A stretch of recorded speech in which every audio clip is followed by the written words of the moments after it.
अर्थ के अलावा वहां पे और किस प्रकार की शिल्पकला का विकास हुआ, सारी चीजों की न्याय व्यवस्था हो।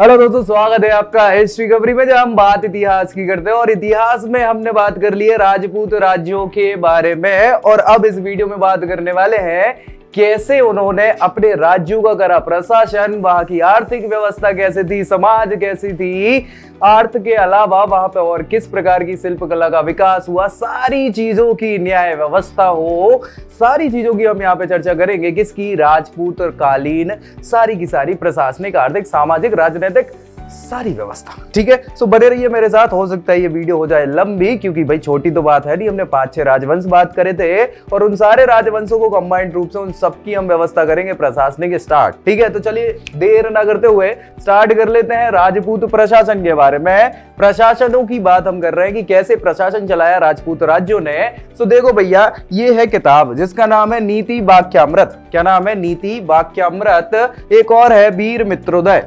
क्या नाम है? वीर मित्रोदय। और भी है भैया कृत कल्पतरु। क्या नाम है? कृत कल्पतरु। फिर मान सोल्लास, ज्ञान पंचमी कथा। ये सारे के सारे राजपूत काल के प्रमुख ऐतिहासिक स्रोत हैं भैया। इन्हीं स्रोतों से तो हमें पूरे राजपूतों की जानकारी मिल जाती है कि कौन से राजवंश ने क्या करा, कौन कौन से शासक हुए, उनके समय में कैसे क्या प्रशासन चल रहा था। ठीक है, तो प्रमुख समझ में आ गया कौन कौन से? नीति वाक्यामृत, वीर मित्रोदय, कृत कल्पतरु, मानसोल्लास और ज्ञान पंचमी कथा। ये हैं ऐसे प्रमुख हैं तो बहुत सारे, लेकिन ये प्रमुख है। ठीक है, सो इनमें हमें सारी जानकारी मिलती। क्या मिलती है? जो राजपूत राज्यों की प्रशासनिक व्यवस्था पर प्रकाश डाल देते हैं। ठीक है, कि प्रकाश डालो, सो प्रकाश डाल देते हैं। ठीक है, चलो देखते हैं। राजपूत काल बात करें तो ये माना जाता है 800 से 1200, 400 सालों का ये समय मान लिया जाता है। 800 एडी से 1200 एडी तक। इसमें गणतंत्र समझते हैं? गणतंत्र मतलब जो होता है लोगों के द्वारा चुना हुआ प्रतिनिधि, उसको कहते हैं गणतंत्र। जो हमारा हेड है ना, वो लोगों के द्वारा चुना जाए। सो ऐसा जो गणतंत्रात्मक समूह, जैसे भारत है, भारत में अब आज के समय में क्या होता है कि जो भारत को रूल करता है वो लोगों के द्वारा चुना जाता है। जैसे राष्ट्रपति हमारा हेड है, और राष्ट्रपति को हम ही चुनते हैं ना, डायरेक्टली नहीं चुनते लेकिन इनडायरेक्टली हम चुनते हैं। ठीक है, सो ऐसा यहाँ पे गणतंत्र वाला जो माहौल था किस समय में? राजपूत काल में। वो पूरी तरह समाप्त हो चुका था। मतलब ये जोर जबरदस्ती करके आ रहे थे, किसी की सहमति से नहीं आ रहे थे। समझ में आई? चलो भैया, फिर क्या है? वंशानुगत। वंशानुगत मतलब वंश के द्वारा। हमारे पिताजी जो है, हमारे पिताजी के बाद जो हमारे दादाजी थे वो ऐसे थे, मतलब चाचा विधायक है हमारे, सो अगला विधायक कौन बनेगा? हम बनेंगे या चाचा का लड़का बनेगा? बात वही है ना। सो वंशानुगत, अनियंत्रित, नियंत्रण नहीं था, अनियंत्रित और निरंकुश। निरंकुश मतलब किसी अंकुश की जरूरत ही नहीं, राजा किसकी सुनने वाला भाई साहब। सो निरंकुश राजतंत्र गणतंत्र के स्थान पर स्थापित हो चुका था। कहां पे? राजपूत काल में। इन 800 से 1200 एडी के आसपास की बात चल रही है भाई साहब। ठीक है, राजा के हाथों में ही संपूर्ण शक्ति हुआ करती थी। राजा ही सर्वोपरि हो रहा था भैया, सारी शक्ति उसी के हाथ में थी। ठीक है, चलो मानसोल्लास जी ग्रंथ जो है उसके अनुसार राजपूत काल में राजा द्वारा स्वयं शासित शासन को सर्वोत्तम और मंत्रियों द्वारा नियंत्रित राज्य को निम्न कोटि का शासन माना जाता था। मतलब ये ग्रंथ मानसोल्लास में लिखा है कि राजा खुद ये मानते थे कि अगर कोई साम्राज्य हम नियंत्रित कर रहे हैं, मतलब राजा कर रहा है, तो वो उच्च कोटि का है। और अपनी बुराई करता कौन है भाई साहब? कौन करता है? करता है क्या? कोई नहीं करता। लेकिन अगर मंत्री कर रहा है वहां पे शासन, मंत्री के द्वारा नियंत्रित हो रहा है शासन, तो वो कहते थे अबे निम्न कोटि का काम चल रहा है, गरीब। समझ रहे हो? सो अपनी बड़ाई तो सब करते हैं। ऐसा कहां लिखा है? मानसोल्लास में। और ये किसके लिए लिखा हुआ है? राजपूत काल के लिए। महेश्वर सूरी ये विद्वान है भाई साहब, और इनका ग्रंथ जो है वो क्या है? ज्ञान पंचमी। ज्ञान पंचमी कथा जो है, इसके अनुसार केवल वही शासक भूपाल है। भूपाल समझ रहे? भूमि का पति, भूमि स्वामी जिसको बोलते हैं, भूस्वामी, जो सचमुच ही पृथ्वी की रक्षा करता है। समझ रहे हो ना? पृथ्वी की रक्षा करने वाला ही भूपाल या भूस्वामी कहलाएगा। अन्यायी शासक तो केवल एक चोर है अथवा क्या है? डाकू है। ऐसा कहां लिखा हुआ? इस महेश्वर सूरी जो विद्वान है, इनके द्वारा लिखा ग्रंथ ज्ञान पंचमी कथा, उसमें लिखा है कि सही मायने में स्वामी तो वो है जो पृथ्वी की रक्षा करता है, मतलब अपने राज्य की सुरक्षा करता है, रक्षा करता है। नहीं तो बाकी तो चोर और डाकू है जो लूटते रहते हैं। समझ रहे हो? चलिए बहुत बढ़िया। इसके बाद हम बात करें तो राजत्व और देवत्व। राजे का सिद्धांत, राजा हेड है और उसमें देवता निवास करता है या देवता की आज्ञाओं से वो चलता है, ये राजत्व और देवत्व का सिद्धांत है। इसी में सर्वाधिक घनिष्ठता इसी काल में दिखाई देती है। इसी काल मतलब राजपूत काल में दिखाई देती थी। महाराजाधिराज, ये उपाधियां हैं भाई साहब, है ना। महाराजाधिराज, परमेश्वर, परम भट्टारक, ये सकल सामंत, चक्र चूड़ामणि, ऐसी बड़े बड़े नाम नहीं बोल पाए भाई आदमी। सकल सामंत, चक्र चूड़ामणि, ठीक है। नारायण, परम माहेश्वर, आदि वराह, गजपति, त्रिकलिंगाधिपति, हैपति, नरपति, त्रिविक्रम, विक्रमादित्य। ये ऐसा लग रहा है कि मंत्र फूक रहा है आदमी। सो ऐसी ऐसी तो उपाधि ले लेते थे लोग बाग, मतलब राजे महाराजे, ऐसा नहीं कि लोग बाग,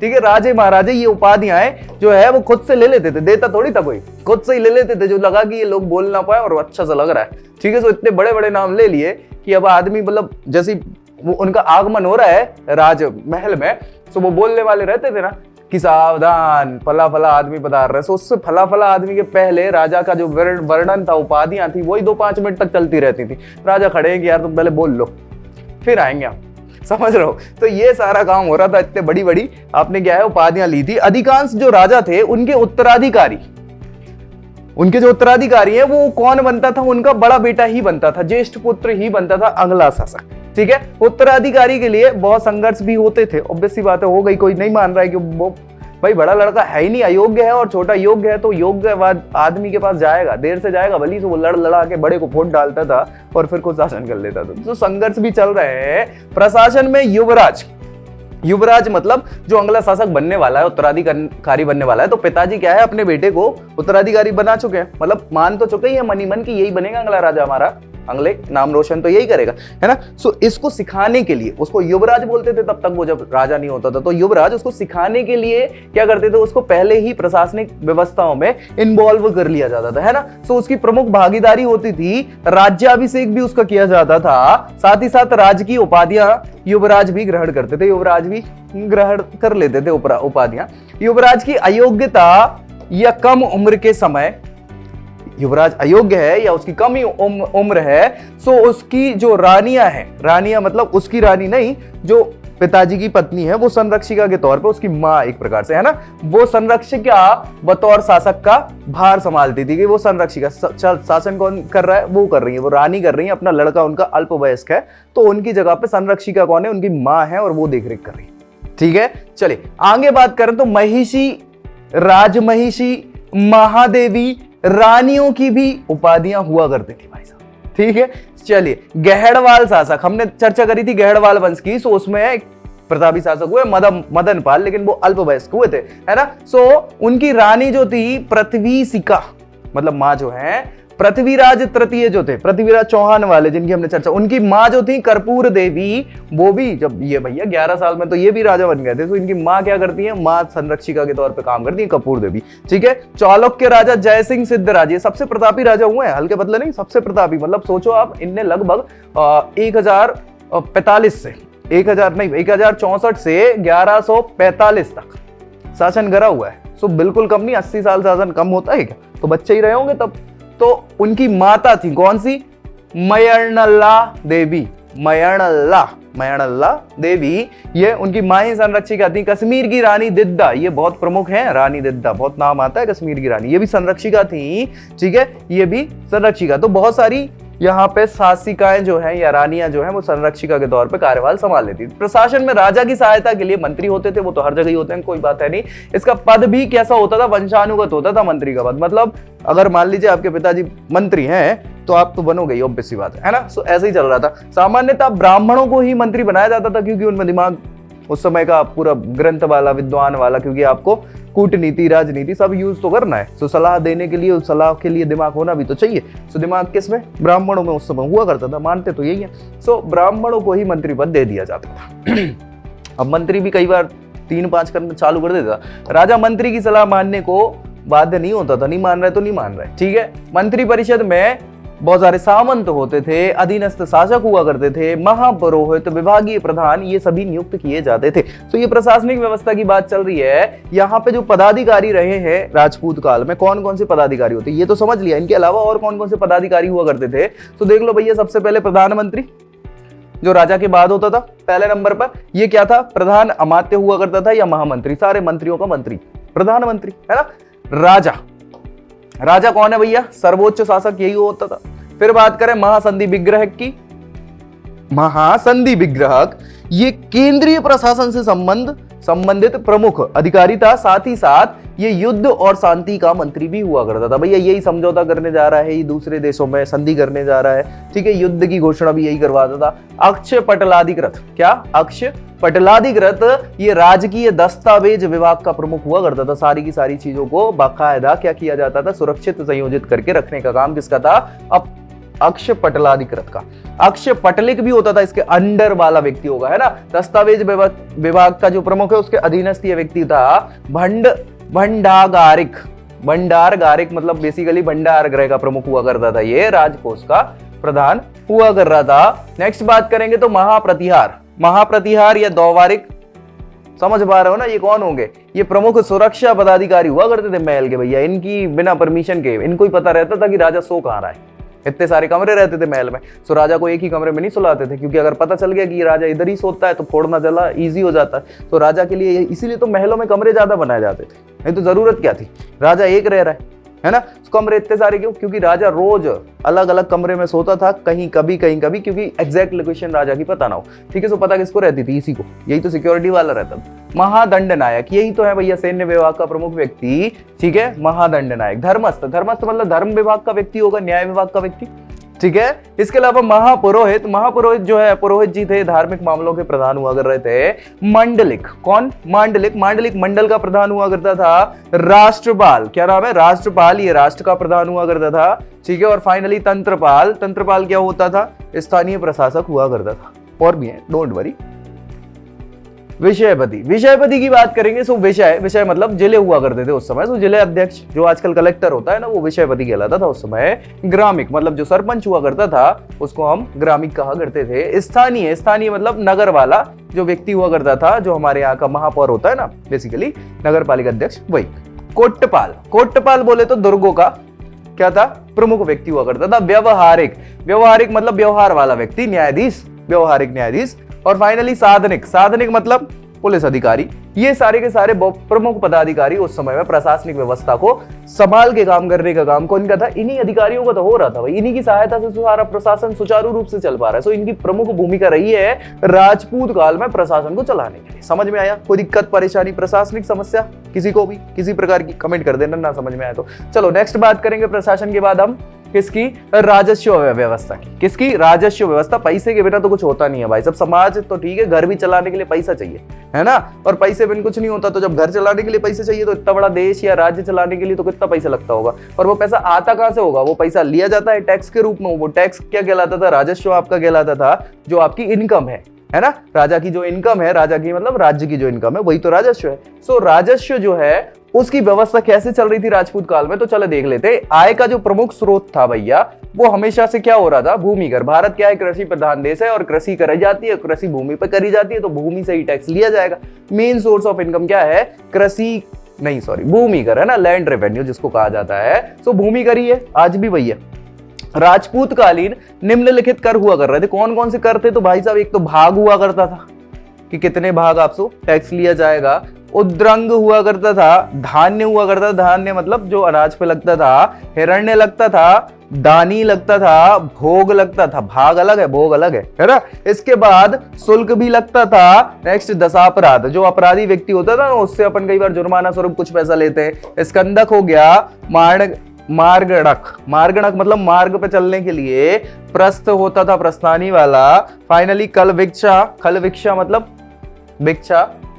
चोल्लाक, वैणी, मयूत, विष्टि, ठीक है। सो ये इतने प्रकार के टैक्स, 16 प्रकार के टैक्स राजपूत शासन में या साम्राज्य में लगते थे, 16 प्रकार के टैक्स, ठीक है। चलो भैया आगे हम बात कर लें अगर, सो राजपूत काल में कल कर की जो मात्रा टैक्स जो था वो निश्चित हुआ करता था, लेकिन फिर बाद में इनिशियली वाला, फिर बाद में क्या हो गया, निश्चित होना बंद हो गया। क्यों, क्योंकि समझ में तो आता है ना कि भाई इतना ही अब राजस्व तो बढ़ाना ही ना किसी को भी, पैसे ज्यादा होंगे तो ज्यादा अच्छा रहेगा। तो राजा महाराजाओं ने क्या चालू कर दिया कि निश्चित करना खत्म कर दिया, तो टैक्स की मात्रा खत्म हो गई, निश्चित नहीं थी, पैदावार के अनुसार घटाई और बढ़ाई जा सकती थी। भाई अच्छी पैदावार हो गई तो ज्यादा ले लेंगे, नहीं हुई तो कम करना पड़ेगा।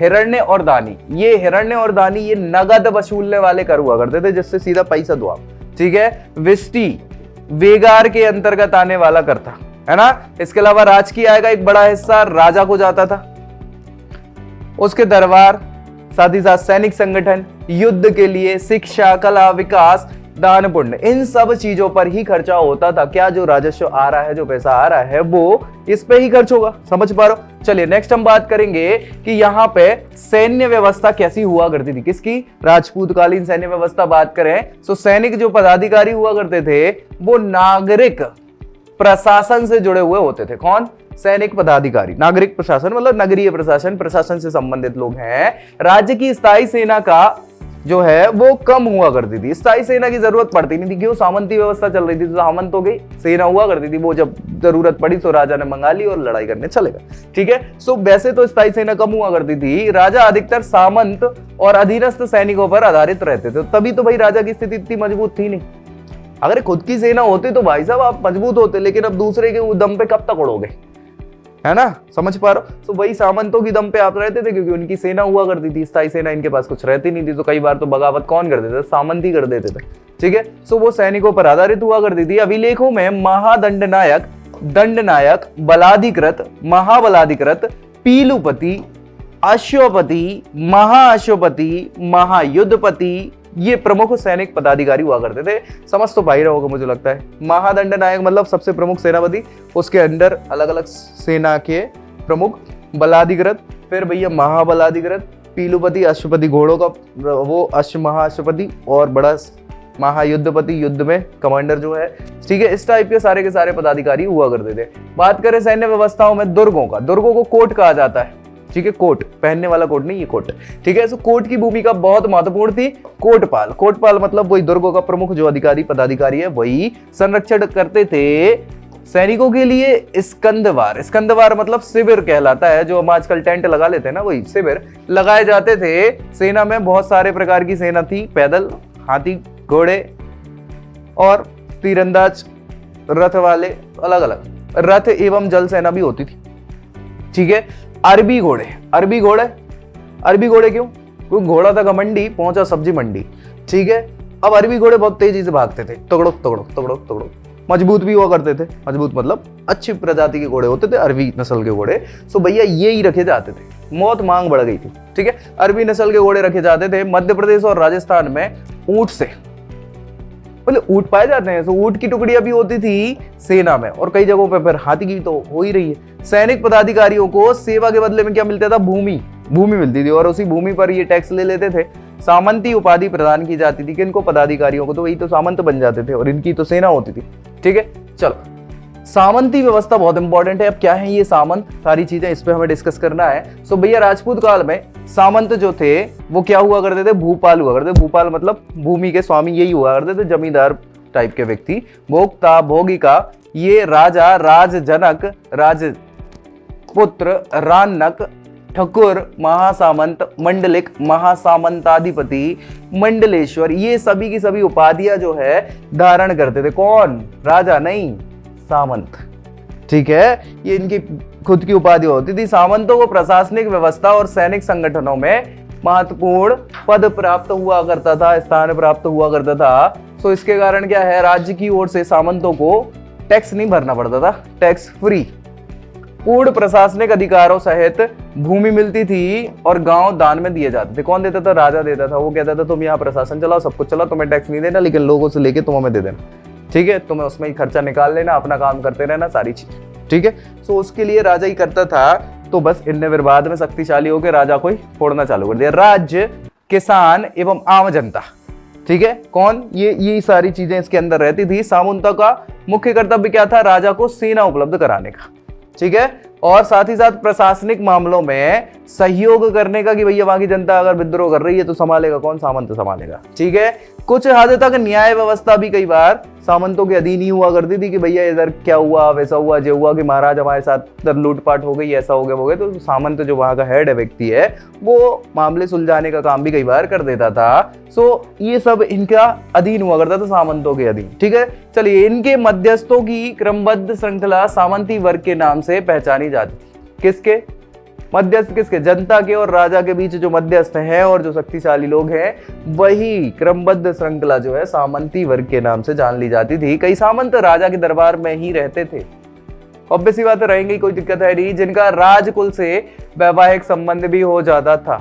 समझ पा रहे भैया? आप सामंत रह रहा है दरबार में और दरबार में रह रहा है, सो वहीं पे राजा की लड़की हो गई या फिर उनके रिलेटिव्स की लड़की हो गई, सो ब्याह कर लिया, सो इनसे क्या हो गया, राजकुल से संबंध हो गए, वैवाहिक संबंध हो गए, तो भैया और थोड़ा सा रिश्ता पक्का हो गया, है ना, रिश्ता भाई भाई का और हिसाब पाई पाई का, ऐसा करने लग गए थे भैया। चलिए ठीक है, राजपूतकालीन सामंती व्यवस्था के बाद हम बात कर रहे हैं भूमि व्यवस्था की। भैया ये बहुत इंपॉर्टेंट है क्योंकि टैक्स तो यहीं से, राजस्व यहीं से आ रहा है, समझ रहे हो कि नहीं समझ रहे? हाँ, तो भैया राजपूतकालीन भूमि का स्वामी कौन होता था? मेन तो राजा ही होता था।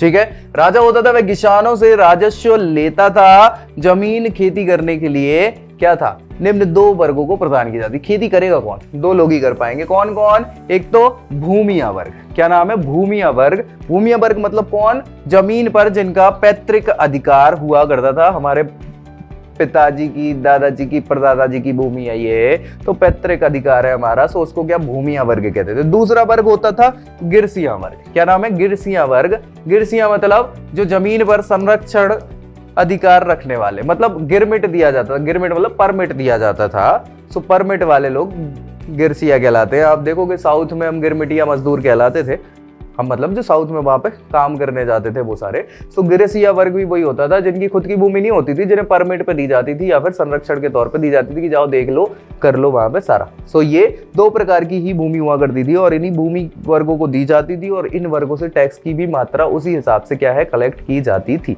ठीक है, चलिए यहाँ पे आगे हम देखें, किसानों के लिए जमीन लगान के बदले खेती करने के लिए दी जाती थी। ठीक है, आप लगान खेती करो, लगान भर दो और कोई समस्या नहीं, आप अपनी पैदावार रख लो, कुछ हमें दे देना उसमें से। ठीक है, उनका उस पर पैतृक अधिकार हुआ नहीं करता था। किसका? किसानों का कोई पैतृक अधिकार नहीं हुआ करता था। कृषि कार्य शूद्र वर्ग ही करते थे और तो कोई करता नहीं था, क्योंकि भैया बड़ा आदमी काय को करेगा जब हमारे नौकर चाकर है, वो नौकर चाकर का काम कौन करता था? शूद्र वर्ग के लोग करते थे, है ना। तो यही तो समस्या हो गई, तो फिर शूद्र वर्ग के लोग इकट्ठे होने लग गए तो डरने लग गए, क्योंकि जनता तो वही ज्यादा है ना। तो यही है, राजपूत काल में किसानों की दो श्रेणियां भी हुआ करती थी। एक तो कहलाती थी कुटुंबी। क्या नाम था? कुटुंबी, जो स्वतंत्र होते थे किसान, जिनकी खुद की पैतृक भूमि हुआ करती थी। दूसरा सीरिन कहलाते थे, जो हिस्सेदार या बटाई वाले होते थे, जिन्हें खेती करने के लिए जमीन दी जाती थी। ठीक है, सीरिन। चलिए नेक्स्ट बात करें, कुटुंबी किसान कृषि के बदले राज्य को कई प्रकार के भूमि कर दिया करते थे। कुटुंबी मतलब जिनकी खुद की है भूमि, तो भैया टैक्स भी खुद ही देना है, सो कई प्रकार के टैक्स दिया करते थे। सीरिन क्या है? हिस्सेदार हुआ करते थे, सो उनको क्या है, पैदावार का कुछ प्रतिशत 1/3 से 1/4 भाग मिलता था। बाकी किसको दे देना है भाई? हिस्सेदार हो ना, तो बाकी की जगह जमीन की माप, सिंचाई के साधन, खाते रखने की प्रथा भी यहाँ प्रचलित हुआ करती थी भूमि व्यवस्था के रूप में। और सिंचाई की व्यवस्था का पूर्ण उत्तरदायित्व किसका होता था? स्थानीय प्रशासन का होता था। सामंत की बात कर रहे हैं हम। ठीक है, सो उसका यहाँ पे प्रशासन या उसके उत्तरदायित्व हो जाता था। चलिए आगे बात करें, किसानों को टैक्स के अलावा भी क्या है, स्थानीय अधिकारियों, सामंतों, सेना की आवश्यकताएं भी पूरी करनी पड़ती थी। किसको? जो किसान है उनको। इसके अलावा कायस्थ ये नई श्रेणी उदय में आई थी बाद में, गुप्त काल के आसपास। चलिए, अक्षपटलक भूमि जो हुआ करती थी उसमें संलग्न पदाधिकारी हुआ करते थे। कौन? कायस्थ और अक्षपटलिक।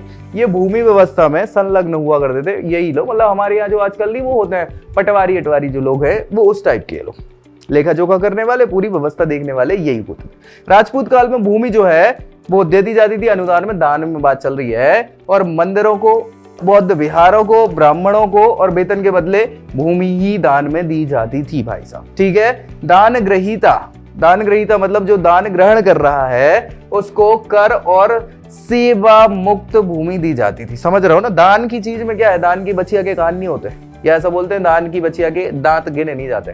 ठीक है, मतलब ये है कि आपको अगर दान में चीजें मिली हैं तो आप ज्यादा चूचा वाला काम नहीं करना है, लेकिन ठीक है, एक चीज मैं बता दूं, दान में अगर कोई चीज मिल रही है तो आदमी जब दान में दे रहा है ज्यादा होगा तभी ना। सो वो दान में देने वाली चीज का क्या है, टैक्स एक्स लेते ही नहीं थे। और वो दान में दे किसको रहा है, ब्राह्मणों को दे रहा है, मंदिर को दे रहा है, मंदिर से थोड़ी वापस लोगे टैक्स, समझ रहे हो। सो यही चीज है, यही कंटिन्यूएशन चलता रहा है। आज भी भारत में यही होता है कि टैक्सेशन एक्सेशन मंदिरों वंदिरों में नहीं लगता, बस कितना दान आता है ना। चलिए आगे बात कर ले यहाँ पे भूमि व्यवस्था में। तो किसानों को ये तो हम चर्चा कर चुके हैं मुझे लगता है, हाँ ठीक है। प्रतिहाल, परमार, पाल, चंदेल, गहड़वाल, ये सब के सब अभिलेख जो है किनके, इन लोगों के, उसमें भूमि दान का उल्लेख भी किया गया। तो इन सारे के सारे राजपूत राज्यों ने क्या है, भूमि दान में पर्याप्त रूप से दी है। अब समाज की बात कर ले, राजपूत काल में कैसी क्या समाज हुआ कर रही थी। सो भैया इस समय की समाज की बात करें, वर्ण और जाति व्यवस्था सबसे बेकार काम, चलो ठीक है, लेकिन आधारित तो उसी पर तो पढ़ना तो है ही। राष्ट्रीयता से अधिक राजपूतों की मान मर्यादा को महत्व दिया जाता था, है ना। राजपूतों की मान, राष्ट्रीयता से मतलब ही नहीं है, ठीक है। राजपूतकालीन समाज भाईचारा और समानता था ही नहीं भाई, सब कहां से देखने को मिलेगा, है ना। देखने को भी नहीं मिलता था, ना भाईचारा था, ना रिश्ता भाई भाई का, हिसाब पाई पाई का नहीं चलता था। भाई भाई का रिश्ता होने के बाद भी लड़ाई झगड़ा चलता ही रहता था। खुद दरवा ये व्यक्ति विशेष है, उनके अनुसार राजपूत कालीन हिंदू समाज में निम्नलिखित 7 जातियां विद्वान हुआ करती थी। हिंदू समाज में ही 7 प्रकार की जातियां रह रही थी, जातियां रह रही थी। कौन कौन सी, सबकूफरिया, क्या नाम है, सबकूफरिया। इसके बाद ये जो वर्ग है इसका, वो क्या हुआ था, ये क्षत्रिय कहलाते थे, सबकूफरिया। ब्रह्म, तो ब्रह्म मतलब ब्राह्मण। कतारिया, क्या नाम है, कतारिया, कतारिया मतलब क्षत्रिय। बैसुर, बैसुर मतलब वैश्य। सुदरिया, सुदरिया, कतारिया अलग है, सुदरिया अलग है ना। सुदारिया मतलब शूद्र। संडलिया, संडलिया मतलब चंडाल।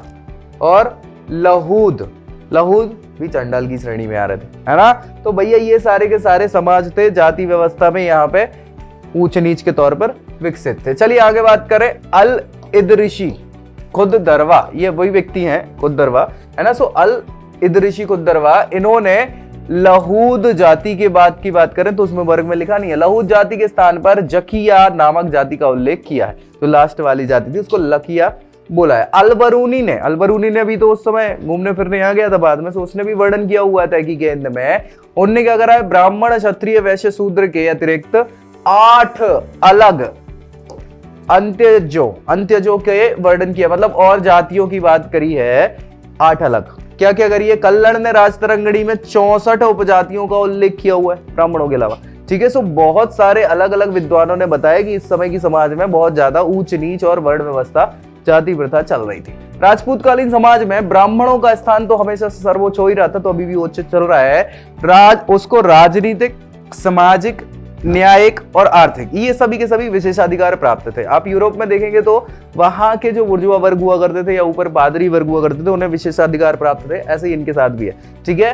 राजपूत ब्राह्मणों की रक्षा एवं सम्मान के संरक्षण का कार्य कर रहे थे। कौन, राजपूत। तो ब्राह्मण नहीं है, क्षत्रिय है। क्षत्रिय का क्या काम है, क्षत्रिय का काम है ब्राह्मण की रक्षा करना। प्रजा की रक्षा करना तो है ही, लेकिन ब्राह्मण की रक्षा पहले करना है, ठीक है। तो ये कर ही रहे थे, ऑब्वियस सी बात है। यहां पे समाज में मंत्री राजपुरोहित के रूप में ब्राह्मणों का ही चयन किया जाता था। कौन से, मंत्री और राजपुरोहित के रूप में किसका, ब्राह्मणों का चयन किया जाता था। ब्राह्मणों को टैक्स फ्री भूमि दिया जा रही है, गांव के गांव दान में दिए जा रहे हैं, तो उस पर ये अपना भरण पोषण कर लेते थे। ब्राह्मणों को एक स्थान से दूसरे स्थान पर बसाने के लिए बहुत सारी व्यवस्थाएं की जाती थी, उसका उल्लेख भी बहुत सारे ऐतिहासिक स्रोतों में मिल जाते हैं, है ना। साथ ही साथ ब्राह्मण कई शाखाओं और उपशाखाओं में विभक्त हुआ कर रहे थे। ब्राह्मणों की भी बहुत सारी शाखाएं और उपशाखाएं हो गई थी प्रचलित। नेक्स्ट बात करें, क्षत्रियों का मुख्य कार्य क्या होता था, राज्य करना। वो तो है ही, राजा तो क्षत्रिय होता है। युद्ध करना, दो ही काम है, एक तो आपको राज्य करना है और अपनी प्रजा के लिए, अपने उपभोग के लिए दूसरे की जमीन छीन लेना है। मतलब युद्ध करना है, तभी तो जीतोगे, तो छीनोगे ना भूमि। राजपूतों में इस समय कुलाभिमान, अपने कुल की बात कि हम भैया चंद्रवंशी हैं, हम सूर्यवंशी हैं, हम जयवंशी हैं, हम रघुवंशी हैं, है ना। सो ऐसे सारे अपने वंश यानी कुल की मर्यादा की बात चल रही है। सो कुलाभिमान, जात्याभिमान, जाति का अभिमान है कि हम उच्च कुल के हैं, उच्च जाति के हैं। सो इनका क्या था, अभिमान हुआ करता था और वे अहंकारी भी हो जाते थे। कौन हो जाते थे? राजपूत हो जाते थे, क्या होते थे। ठीक है, राजपूतों का समय मैक्सिमम टाइम कहां जा रहा है? भोग विलास में जा रहा है, या फिर सामंतों से लड़ाई झगड़ा कर रहे हैं, क्योंकि सामंतों को आपने शक्ति दी और वो शक्तिशाली हो गए तो आपसे ही लड़ने लग गए, सो आप उनसे ही लड़ रहे हो। ठीक है, कला, साहित्य, धर्म, ये सारी चीजों में भी ये अपना समय व्यतीत करते थे संरक्षण में। ठीक है, वैश्य क्या करते थे? व्यापार और व्यवसाय का काम कर रहे हैं। वैश्य जो चलते आ रहा है भैया, सेम वही चीज है। शूद्र क्या कर रहे हैं? ये शिल्प कर रहे हैं और सेवा कर रहे हैं। इसके अलावा भी नया काम क्या कर रहे हैं? कृषि कार्य कर रहे हैं। ठीक है, कौन? शूद्र ही कर रहे हैं। ब्राह्मणों की सेवा करना उनका परम कर्तव्य माना जाता था। फिर इसके अलावा दास और अंत्यजो मतलब जो त्याज्य लोग हैं, अन्य जो त्यागने वाले लोग हैं, उनकी हालत बहुत ही खराब हुआ करती थी। ठीक है, समाज में छुआछूत तो था ही, छुआछूत, अस्पृश्यता ये भावना विद्यमान हुआ कर रही थी। अस्पृश्य जातियां जो हैं, जैसे चंडाल हो गई, चंडाल जैसे लोगों को नगर की सीमा के बाहर ही रख दिया जाता था। आप अंदर नहीं रहोगे, नगर के बाहर रहो अगर रहना है तो, और सूचना देकर ही आओगे। कई बार तो ऐसा है कि वो ढोल बजाते हुए आते थे कि भैया हम आ रहे हैं, मतलब ताकि लोगों को पता चल जाए तो वो अब दूर हो जाए आपसे। ठीक है, तो ये चंडालों की स्थिति हुआ करती थी। इनको अछूत बोल दिया जाता था, अस्पृश्य बोल दिया जाता था। विवाह की बात करें तो अपनी जाति में ही हो रहे थे, अंतर जातीय विवाह तो बिल्कुल नहीं होते थे। ठीक है, प्रतिबंधित थे। अनुलोम और प्रतिलोम, ये विवाह की दो प्रकार हुआ करते हैं, अनुलोम और प्रतिलोम विवाह ये होते थे, लेकिन उन्हें कुत्सित समझा जाता था। कुत्सित मतलब गलत काम समझा जाता था। ठीक है, राजपूत कालीन समाज में बाल विवाह तो होता ही था भैया, बिल्कुल होता था। बहु पत्नियां थी, बहुत सारी पत्नियां हुआ करती थी। सती प्रथा भी चल रही थी और जौहर प्रथा भी चल रही थी। तो ये सारी की सारी प्रथाएं यहाँ पे चल रही थी। राजपूत कालीन समाज में स्त्रियों की तो बहुत ही खराब स्थिति थी, है ना, स्त्रियों की हालत खराब थी। राजवंश की स्त्रियां क्या है, प्रशासनिक गतिविधियों में भाग ले लेती थी, लेकिन कुछ ही ऐसे मिलते हैं, ज्यादा तो नहीं मिलते हैं। धार्मिक अनुदान, कला, शिक्षा ये भी स्त्री प्राप्त कर लेती थी यहाँ पे। साथ ही साथ सामान्य स्त्रियों को ये सुविधा नहीं मिलती थी, बस केवल जो प्रशासनिक या शासक वर्ग की स्त्रियां उनको ही मिल जाती थी। ठीक है, गणिकाओं, वेश्याओं, देवदासियों का अस्तित्व यहाँ पे हुआ करता था। ठीक है, साथ ही साथ स्त्रियों को चार दीवारी में ही रखा जाता था, बाहर निकलने का कोई वो था नहीं, और इनको भोग विलास की वस्तु समझा जाता था। भोगने योग्य ही वस्तुओं के रूप में स्त्रियों को समझा जाता। कहाँ? राजपूत कालीन समाज में। संपूर्ण समाज भी यहाँ दो वर्गों में विभक्त हो चुका था। क्या? एक तो सुविधा भोगी और सुविधा विहीन, मतलब एक अमीर और एक गरीब। हिंदी भाषा में अगर सरल शब्दों में बात करें तो वही समाज, राज्य, प्रशासन, धर्म, ये सारा का सारा क्या है? सुविधा भोगी वर्ग का अधिकार हुआ करता था, जिनको सुविधाओं का उपभोग करना होता था, मतलब जो अमीर लोग थे। और जो सुविधा विहीन वर्ग हैं वो बेचारे गरीब लोग हैं, तो उनका तो जीवन कष्ट में हो नहीं था। ठीक है, सामंतों के अत्याचार भी इनको सहने पड़ जाते थे। किसको? सुविधा विहीन लोगों को, गरीब लोगों को, कुल मिला के। ठीक है, इसी के साथ हमने बात कर ली किस किस की, सारी की सारी राजपूत कालीन प्रशासनिक हो गई, आर्थिक व्यवस्था हो गई, वहां का कैसे प्रशासन चल रहा था, समाज कैसे क्या थी। ठीक है, राजनीतिक रूप से कैसे प्रशासन कर रहे थे। तो ऐसे ही पूरी जानकारी हमने चर्चा कर चुकी है। अब नेक्स्ट वीडियो में हम बात करेंगे। तब तक के लिए जय हिंद।